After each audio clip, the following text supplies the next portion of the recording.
The better way that they are indicating that they are thinking about is just to cut the annual allowance. Just to say, instead, you can put in only 30 grand, let us say. Now, I leave it to you to decide whether you think this is a good thing or a bad thing, whether this is good news or bad news. I know we have some pension experts. Mike's somewhere, isn't he? I'm sure I saw him come in. Yeah, there he is. Mike's over there, so he'll have a very firm view that he'll share with anybody afterwards, I have no doubt. But I will leave you with this comment. In the document that they issued on the 19th of May, one of the points that they said was that they would embrace Lib Dem's attitudes towards tax avoidance. What is the one example that Lib Dems have always given about tax avoidance every time they've been interviewed on any programme? It is higher rate tax relief for pension contributions. Vince Cable, every time he was pressed on it, he would say it is clearly an outrage that higher rate taxpayers get higher rate tax relief and basic rate taxpayers only get basic rate tax relief. And everybody has interpreted that as meaning there ain't going to be any higher rate tax relief ever again. And when they introduced the current rules in April 2009, a lot of people thought that isn't as bad as it could be, because you can still get higher rate tax relief if you're in the middle band. If you're earning £100,000 a year, let us say, you can still whack 20 or 30,000 into your pension scheme, get your higher rate tax relief. That isn't so bad. Well, the government in the budget didn't mention this, but I can't help feeling, I just cannot help feeling that if our Lib Dem friends get a little bit more power as a quid pro quo for the VAT rise, probably, that higher rate tax relief on pension contributions across the board could just go. I mean, I might be a scaremonger, but that is my fear. That's my fear. But at the moment, what are we being told? We're being told that we have got these rather crazy anti-forestalling rules. We're not going to have the real rules, but instead the real rules are going to be replaced by another set of real rules, which we don't know what they are yet, but probably just a lower amount of annual pension contribution being permissible. The difficulty with all this is, it's not people like me and you who just pay pension contributions. It's for people in state-sponsored, particularly, defined benefit pension schemes, final salary pension schemes, because they don't sort of pay pension contributions. But obviously they get the benefit of pension contributions being made in some shape or form. And all these rules about attacking tax relief sit very, very badly with people in final salary pension schemes where there is no overt contribution. And they haven't yet said how they're going to do all that. And I will be very interested. A final point, they are seriously looking at the rule about having to take an annuity at age 75. In the blurb, I think it's budget note 22, they say that from here on in, you won't have to buy an annuity unless you're 77. You think, oh, Christ, that's not much. Going from 75 to 77 is hardly the panacea to all our problems, but all it is buying time. They are going to consult, they say, they're going to introduce a different regime.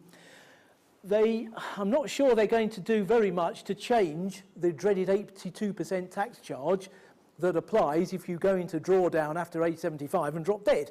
But we'll have to watch that space. So anyway, pensions, all very tricky. Now, here's a few little things, and a few more little things will come.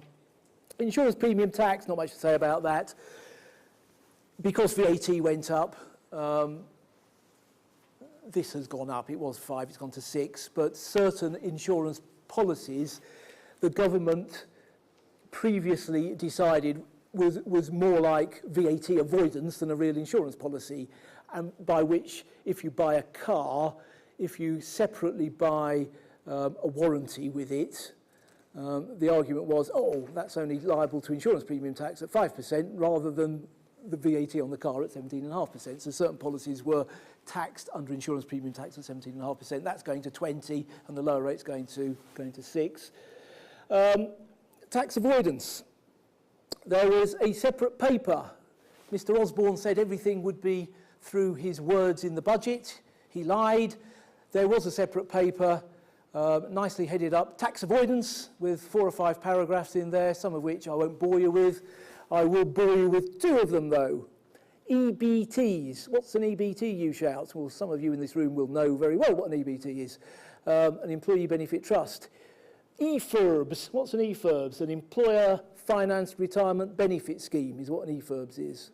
And these are what you might loosely term as remuneration trusts. They are trusts set up by employers to fund benefits for employees, which might be general benefits or might be in the form of unapproved pension benefits. The government have said they don't like them much. They've said this previously, but they have said that they will bring forward legislation in April 2011. So we await that with keen interest. At the moment, though, there is no such legislation. So we will see what happens, but we will bash on regardless, methinks. What is a GAAR, a GAR? A General Anti-Avoidance Rule. That's what a GAR is. Australia have a GAR, and they're very proud of it. The UK has shied away from it because it introduces a huge amount of subjectivity into tax legislation.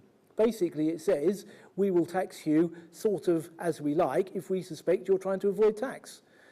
The UK has had TARS, targeted anti-avoidance rules.